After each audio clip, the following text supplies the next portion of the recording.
I want to talk about punch recording and how to make the best out of it. So there's a couple different ways that you can punch record.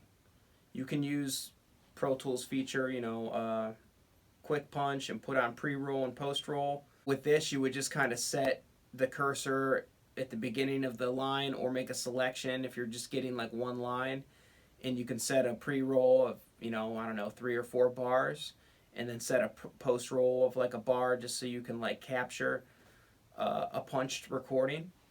But then there's another way to go about it, and if you put on quick punch mode, you can always just kind of hit play and then manually punch in and punch out. And the reason I want to talk about both is because there's no one or the other. I find myself in the studio going between both.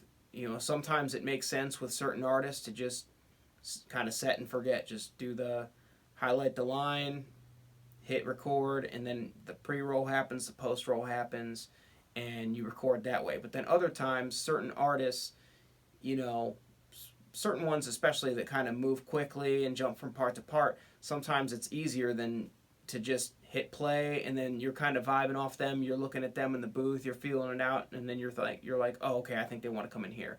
And then you hit record, and then you manually do it.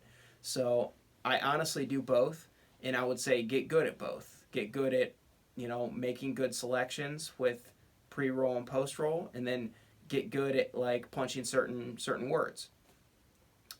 One thing that can be really good for the manually punching, just like hitting play and just kind of punching at your own discretion, is when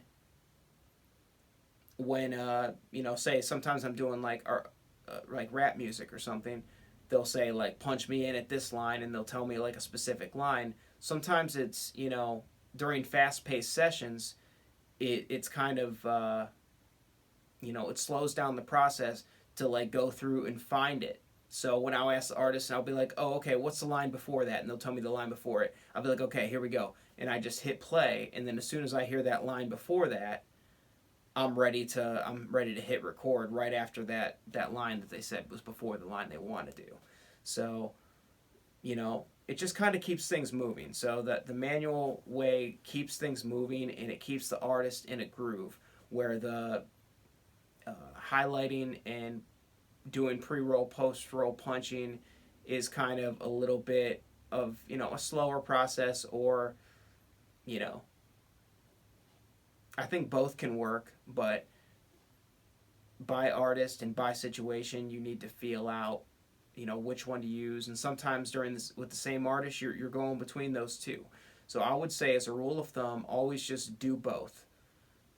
Get good at both, do both, and then whatever's easier and whatever's helping the workflow of the session, that's which method you should do at that given time.